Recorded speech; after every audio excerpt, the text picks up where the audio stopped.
नमस्कार दोस्तों, स्वागत करता हूं मेरे YouTube चैनल कावेरी रियल्टर्स में। मैं आपका दोस्त विजय सैनी लेकर आया हूं एक बेहतरीन जानकारी आपके लिए। दोस्तों, आज मैं आपसे चर्चा करने वाला हूं कि फ्लैट बेहतर है या प्लॉट। तो सबसे पहले दोस्तों फ्लैट के बारे में अपन बात करते हैं। फ्लैट एक निश्चित समय पे आने के बाद थोड़े से जर्जर अवस्था में आ जाता है। तो ये मान लो कि आज जैसे मान लो आपने कोई फ्लैट लिया, 20 से 30 साल उसकी EMI भरी, उसके बाद में यदि आप कल को उस फ्लैट को रीसेल करोगे तो उस फ्लैट को रीसेल करना बहुत ही मुश्किल हो जाएगा। इसके अलावा आपको हो सकता है आपको वो लॉस में भी सेल करना पड़े। इसके अलावा दोस्तों फ्लैट में क्या होता है, न कोई आप वास्तु के हिसाब से उसको देख सकते हैं, बिल्डर आपको बना के देगा, उसी में आपको रहना पड़ेगा।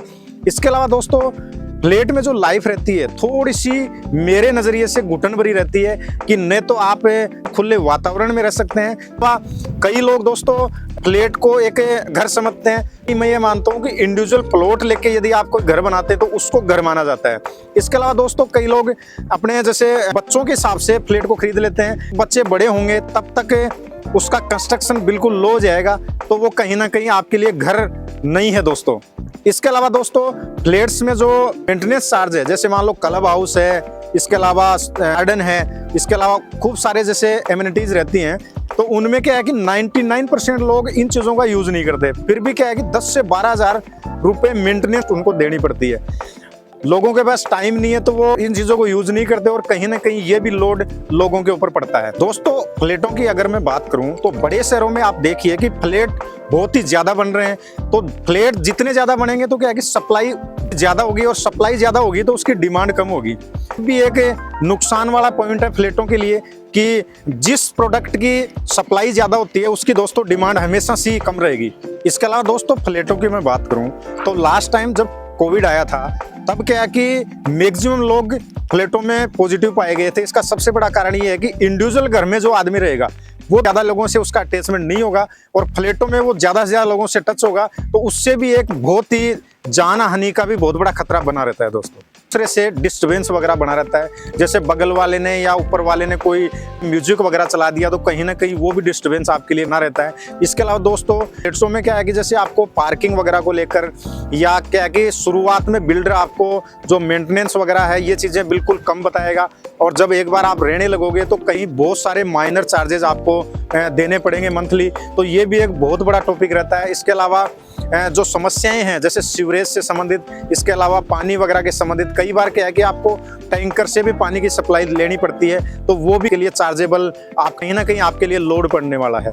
इसके अलावा दोस्तों क्या रहता है, इंडिविजुअल घर की मैं बात करूं या कोई प्लॉट लेके आप कुछ बनाते हैं तो आपने एक चीज़ सुनी होगी कि जो ज़मीन है उसको क्या है कि कभी भी उसका विस्तार नहीं किया जा सकता। तो उस पर क्या है कि कल को आप इंडिविजुअल कोई घर बनाते हैं तो उसमें आप मनपसंद कंस्ट्रक्शन लगवा के इसके अलावा अपने वास्तु के हिसाब से उसको बना सकते हैं। और इसके अलावा दोस्तों जो उसमें जैसा मटेरियल आप यूज करना चाहोगे वो भी इसमें यूज हो सकता है। फ्लैटों में तो क्या होता है, जैसा बिल्डर ने कंस्ट्रक्शन किया है वो ही आपको यूज करना पड़ता है, तो कल को उसमें भी मटेरियल को लेकर भी आपको बहुत बड़ी समस्याओं का सामना करना पड़ सकता है। इसके अलावा दोस्तों मैं प्लॉट्स की बात करूं तो प्लॉट्स क्या है कि जैसे आप कहीं भी इन्वेस्ट कर रहे हैं या फिर कोई रेजिडेंस के लिए देख रहे हैं तो आपको हमेशा प्लॉट को ही चूज करना चाहिए। इसका सबसे बड़ा कारण ये है कि आपकी फैमिली बढ़ेगी। जैसे मान लो आपने कोई फ्लैट ले रखा है, आपके 2 बेटे हैं या 3 बच्चे हैं, तो क्या है कि आपको इंडिविजुअल अलग से और फ्लैट लेने पड़ेंगे। लेकिन यदि आपके पास प्लॉट हो तो आप उसके ऊपर और भी मंजिल बना सकते हैं, तो आपकी फैमिली है वो कंबाइंड भी रहेगी।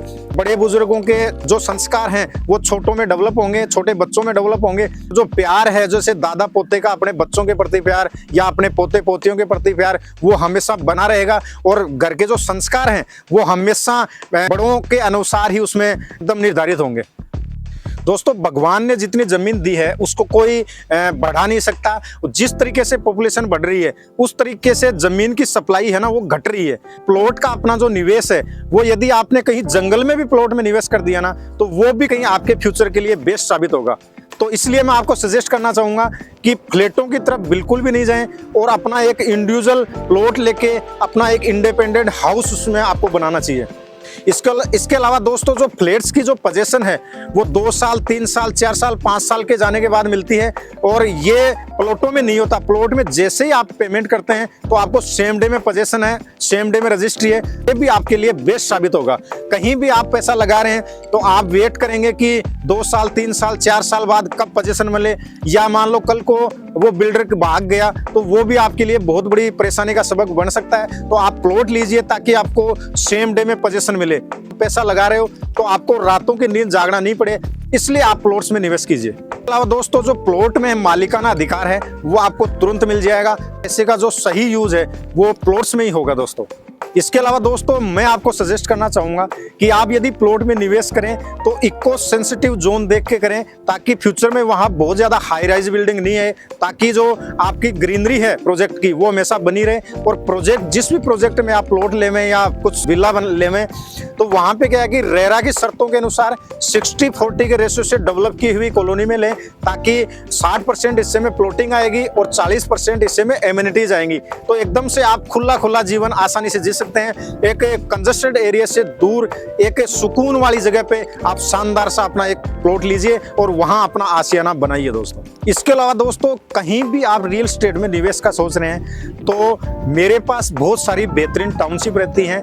मुंबई में भी हैं, जयपुर में भी हैं, कोटा में भी हैं, अजमेर राजस्थान में भी है। और मैं एक लीगल एडवाइजर हूं, रेरा रजिस्टर्ड, और मेरे जो प्रोजेक्ट हैं वो सब भी रेरा रजिस्टर्ड रहते हैं। तो आप यदि कहीं निवेश का सोच रहे हैं तो आप मुझे कॉल करें, और मेरा वीडियो यदि अच्छा लगा हो तो वीडियो को लाइक करें, सब्सक्राइब करें और बेल आइकन की घंटी को जरूर दबाएं। दोस्तों, इसी तरह मैं आपके लिए रियल एस्टेट से संबंधित नए आइडियाज लाता रहूंगा। नमस्कार दोस्तों, थैंक यू।